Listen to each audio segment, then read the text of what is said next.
Okay, so I've got my plan inserted and scaled and pinned in position. And so then next I'm going to go to make some reference planes, and I'll save it later. So I'm just drawing some reference planes along the inside face of the wall there. And notice I'm going to make some adjustments here because, again, this is not a construction project. So you can see there that the wall is not perfectly straight. It does change thickness, and by drawing the reference plane we can easily see that. But I'd suggest that you just make the wall the same thickness all the way along.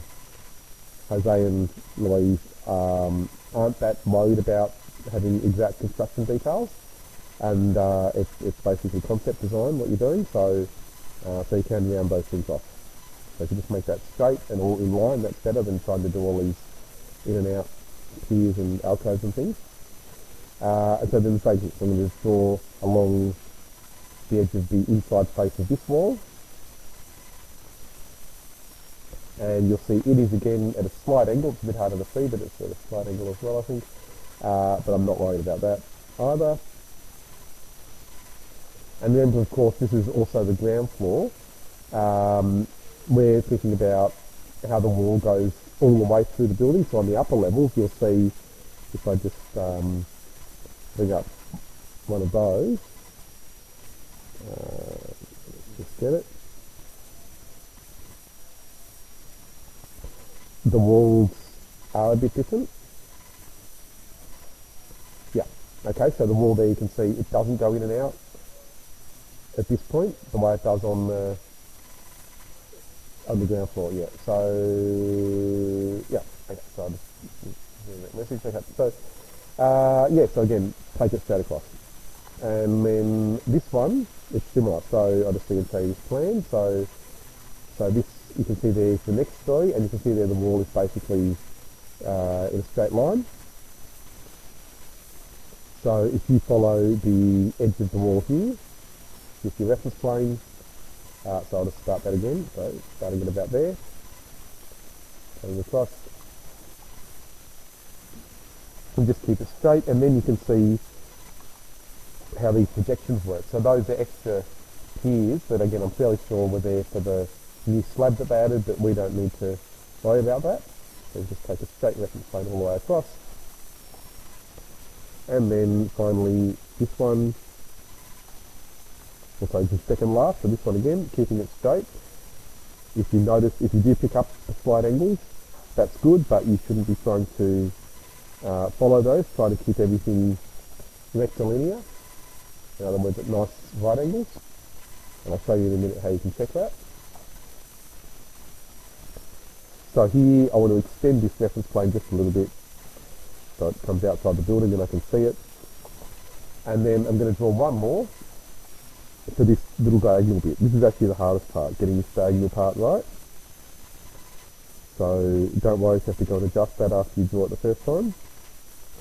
So I'm going to take it outside the building just to make it a bit easier to see. Take it down. So the most important thing there is that you make sure it's 45 degrees, or it may come up as 135 if you're measuring the other way, but that's still 45 going from the bottom there. So that's it. So I'm going to say these are the planes I want to use for the inside of my walls. And so then to check that, remember how I duplicated the view at the beginning? Now I can go back to the original ground floor plan and I can see how it looks without the image.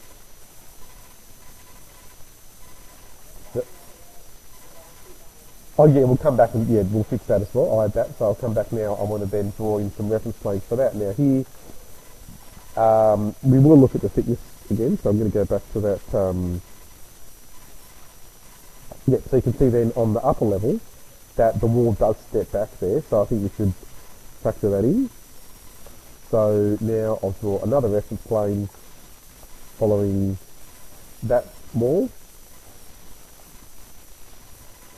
And then you can see the measurement that's coming up isn't a round number. And so just to make it easier for you to work with later, I'm going to make that a round number. So I'll make that 200. Okay, it lines up fairly well. And of course that's a nice round number, easy to work with. And then I'll do the inside. Now this has been drawn really badly, I think. I doubt the wall would be like that. I doubt it would be tapering the way it's shown there.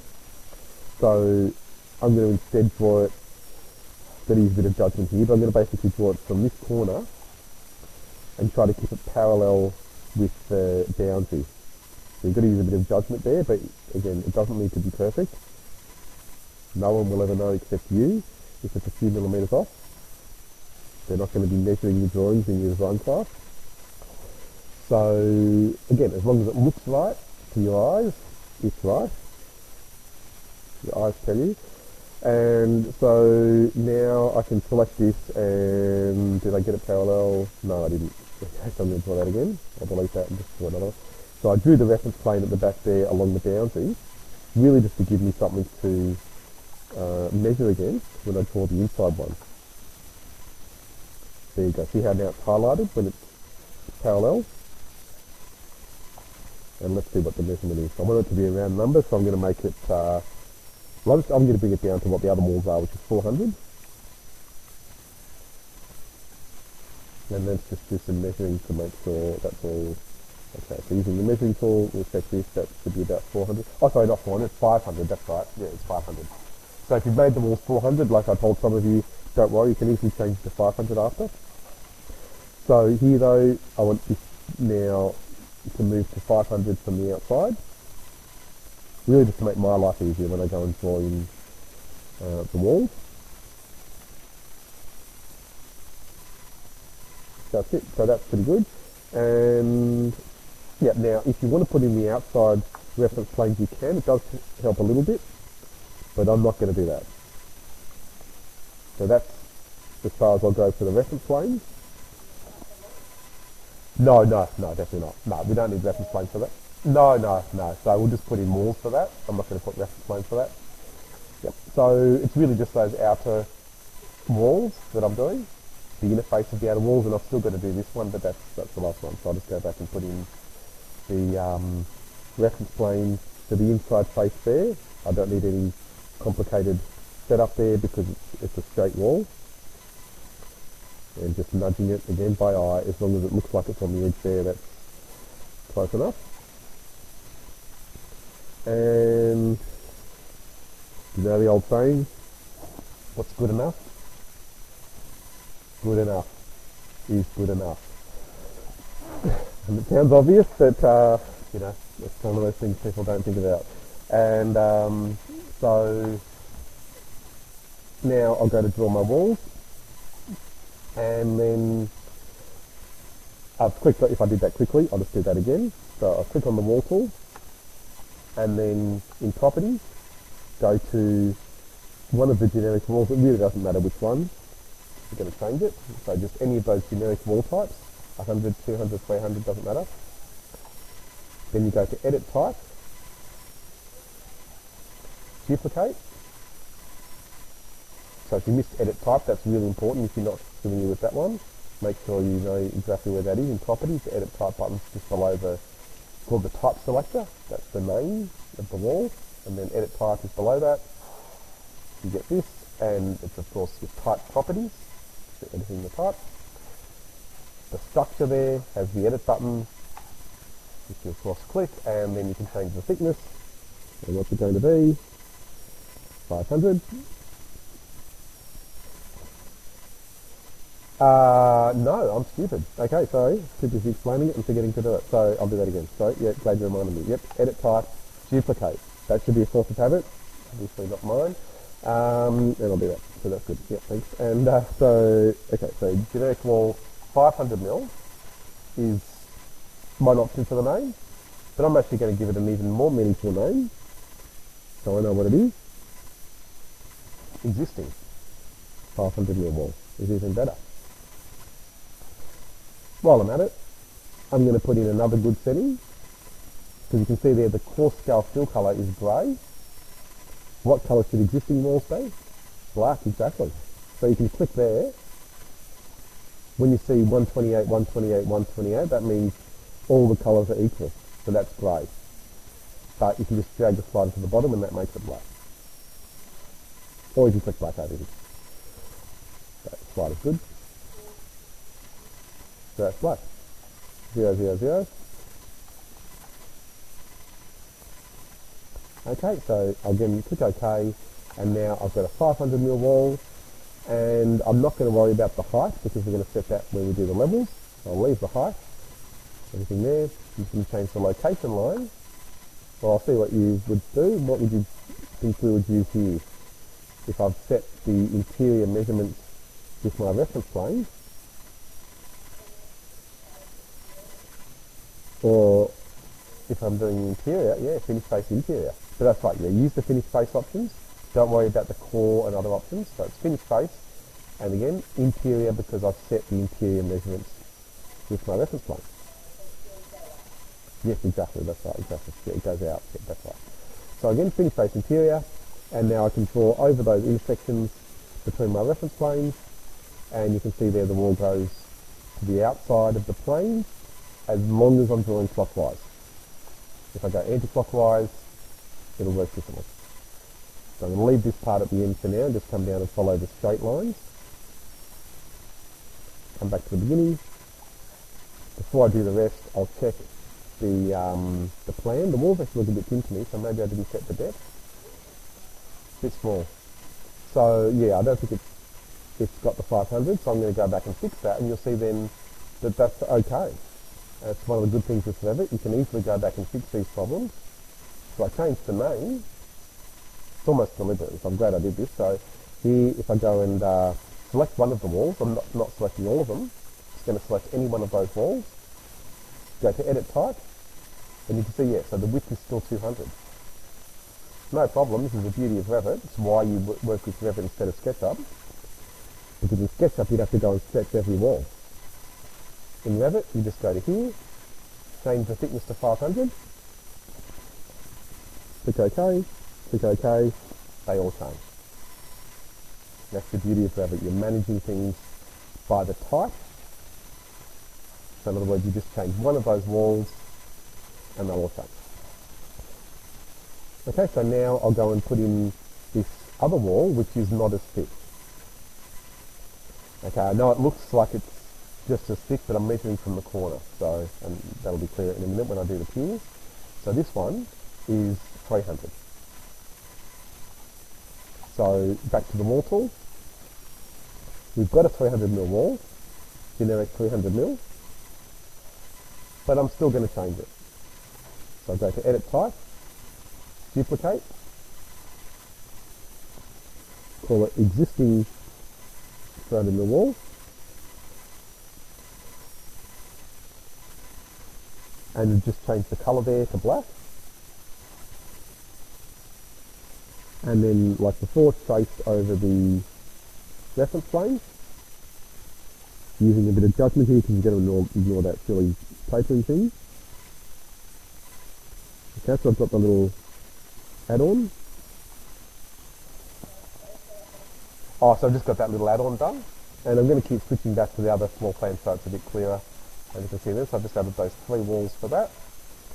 Don't be too fussy about that. As long as it's roughly right, that's fine. It's only a little extension. So that's the main outline of the building, or the footprint. And before I go and do the piers, I might just show you the 3D view. So if you haven't done that for a little while, just remember clicking on the house at the top will always give you a default 3D view. So already we've got something, you know, starting to look like the building. But then I'm going to go next to do the piers. We'll do the levels after, I think, so I'll just do the piers now. So the piers, by that I mean there's little projections on the outside, forget the inside ones. Okay, and again, I'm going to remember in a second what the size is, but for now, yeah, I know in the video I did say 100 originally, and I said, yeah, 100 or 110 I would have said, I think, because I was thinking bricks. So, yeah, so let's do that. We'll do 110. I'll keep to that, even though they've drawn it here. You can see it's a bit more than 110 because they probably factored in render as well. But yeah, I'll stick with what I've said. So 110, because that's the size of a brick. Yeah, 110. Yeah, just stick with that. So I'm going to go to make a wall again. And then you might be tempted to use the one that's already there. There's a brick 110 wall built in. But I'm going to say don't use that. Or if you have, change it a bit, just because I want to set the material. So I'll start with the generic 100 mil, edit type, duplicate, call it existing 110 mil wall, change the colour to black, and this time don't forget to change the thickness to 110. Okay, so this is where you'll see, if you've tried it already, this is where you're probably going to have to make most of the changes. So, firstly, notice that I've got the location line on finished face interior, and then I'm simply going to trace these piers in the plan, but notice that I'm putting the cursor onto the edge of the wall. That's really important. You snap onto the wall, and then drawing to the right, I'm drawing clockwise, so the wall that I'm drawing should go outside the building. Then I'm going to stop, so pressing escape. I can then go on to the next segment and do another one. Now this one, it actually continues over the entry. The entry gets cut into this, so you continue past the entry. So to about there. Oh, I've just done this building so many times, I know. If you look at the photo from the outside, you can tell. Yeah, so we'll look at it. It's good to think about this when you're making it. It's a lot easier. You know why? So looking at it from here, yeah. Now it does help to know. So see how here, yeah. So you can see here, this is the thick part, and that's the thick part, and it continues all the way across. There, it doesn't go in under those windows. Yeah. So I'm going to show you two ways. So yeah, that's the first way. So just draw the 2 points for the ends of your pier. So I'd try both. Yeah, so this way is good because it's the way you do it normally. So you draw the points, and then if you want to stop and start again somewhere else, you press escape, and then you can start again. Yep, escape, and then just pick it up somewhere else. But the other option is to turn chain off. Yeah. So if you do that, then it stops at every point you click, and you've got to start again. Which normally is extra clicking, but in this case, it's actually pretty handy. Except so, now to be confusing, I'm going to leave that one at the end off. We'll fix that later. But just leave the last one.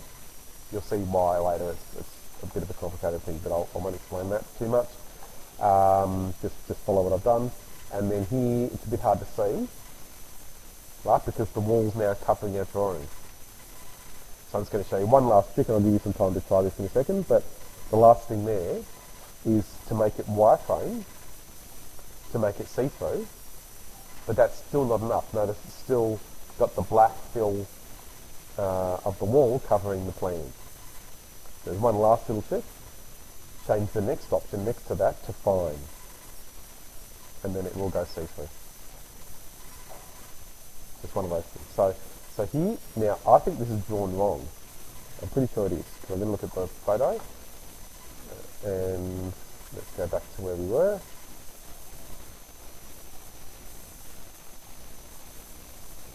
That's not it. No, there it is. Yeah, see? So the drawing's wrong. Right, that pier is much bigger than what's drawn in the plan. So we're going to do it right. We may as well. We want it to look, better than what they did. So that's better because you want to have the windows in the right spot. So you can see there, it goes right to the edge of the window. So that's what I'll do. So going from there, and instead of finishing there, the way it's shown in the plan, I'm going to take it up to the edge of the window. And then up here, see, this is what's good about having chain turned off. Now I just go up to the next one and start where I want it, to the edge of the window. Up to here, to the edge of the next window. And again, just do it roughly. As a tip there, I would probably take it a bit further than what's shown in the plan because it'll help later when you put the windows in, if you can line the window up with the interior. You'll see what I mean when you get to that. You can always adjust it. And then finally we're back to this corner part, and this again is probably the part where if you've tried this before seeing me do it, then we'll have to go back and adjust it a bit, because the secret to getting this part right is starting it here, coming onto the corner, coming around, and in fact I'm going to turn chain back on now because I want it back on to keep drawing. So then I've gone around the corner and then back around here to just before where that window starts. So can you see how I basically added those 3 walls on the outside of the the inside walls? And it's the easiest way to do it. It's much easier than any other way, really. Right, so you can see in plan now that looks okay. So the only issue then is here where that wall's coming off in a bit of a strange way. I'm not worried if you leave it like that, really, but if you're worried, I know some people do worry about it not looking the way they think it should, with a corner, like this. Just going to look at the satellite image to see how it's built. It could be done either way, but I'm pretty sure it would be squared off. Well, I'm going to see how it is in real life, and I'll do it the way it is. So, yeah. Okay, so it's actually a bit rounded off. So it's not either way. It's in between. So see how that's kind of a bit of a rounded thing. So you could do it either way. But I'll show you. If you do want a squared off, an angled corner, you've got a couple of options. I'm just going to check that the wall joints tool is going to do it before I... No, it's not. Okay, so I'll show you probably the easiest way is to get this wall, bring it back to where this one starts, and then we'll make this wall thicker. So I'm going to make this one again into a 500mm wall, which I've already got there. So it's easy, I just pick it from the list. Yeah, it's broad out a little bit too far. It probably should be 400 really. Yeah, I'm not that worried, but also I'm saying I'm not worried, but really I am. So I'm going to fix it. Yeah, now here we go. That's good to see. So yeah, so I was going to say 400, but we've got to be a little bit accurate here because you want things to line up and look neat. So because we did 110 for the bricks, because that's the thickness of a brick, I've got to make this 410. Again, don't be too picky with this. I'm not really worried if that part's a little bit off, but if you're fussy, like I can be, then this is the way to make it look neater. Okay, so that's now 410, and that should line up exactly with this one. Now I've left it so you can clearly see that these are all separate walls. Later I'll show you can join them all together and you won't see those joins. But for now, even if you don't join them, they'll look like this. As long as you've got it set to coarse, that's how it'll look.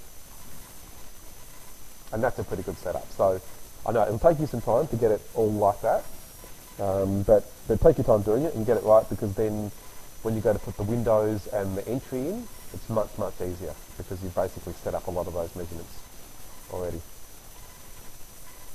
So I'll give you some time to try that unless any of it wasn't clear. That's okay. Yeah, it's one of those things you've got to take your time with.